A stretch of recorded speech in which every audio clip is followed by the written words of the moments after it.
በብዙ መድረኮች ለሸምጋይነት የምንፈለግ ሆነናል። ይሄ አንዳንድ አውራ ዘለል አማተር ፖለቲከኞች እንደሚያወሩት ሳይሆን ኢትዮጵያ የተከበረች ሀገር ናት በዓለም መድረክ ላይ። በዚያም ልክ በብዙ ዓለም አቀፍ ጉዳዮች ላይ እንድትሳተፍ የምትፈለግ ሀገር ናት። የብሪክስ አባል ሀገር ናት። የብሪክስ አባል የሆነው ዝም ብሎ በዋዛ አይደለም። ቅድም ባልኩት መንገድ ነው። እኛ ደቡብ አፍሪካ ስንሄድ የብሪክስ አባል እንደምንሆን ከምሽቱ 12 ሰዓት አንድም የብሪክስ አባላት አልወሰኑም። ኢትዮጵያን አለማስገባት ያለውን ጉዳት ካስገነዘብን በኋላ ከሚድናይት በኋላ ነው ኢትዮጵያ ገብታ ጠዋት የታወጀው ማለት ነው።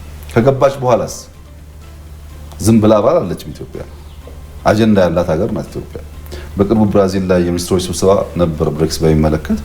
እዛ ውስጥ ጠንከር ያሉ ሀሳቦች ካላቸው እና ባካችሁ ይሄን ጉዳይ በተተውልን ብታናግሩን ከሚባሉ ሀገሮች አንዷ ኢትዮጵያ ናት። እኔ አልሄድኩም፣ ሄደው ውጭ ጉዳይ ሚኒስትሩ ነው። ግን ጠንከር ያለ አቋም ስለነበረን ወደ እኔ ሽምግልና የሚልኩ ሰዎች አሉ። በዚህ ጉዳይ ብትለሳለሱ፣ ይሄን ብትተው፣ ይሄን ብትፈቅዱ የሚሉ ሀገራት መልእክት ልከውብኛል። ዝም ብሎ አባል አለንም። አጀንዳ ያለን አጀንዳችንን አሰርቲቭ በሆነ መንገድ የምናነሳ አርጊው የምናደርግ ፍላጎቶቻችንን ለማሳካት የምንጥር ሆነን ነው የተገኘ ነው።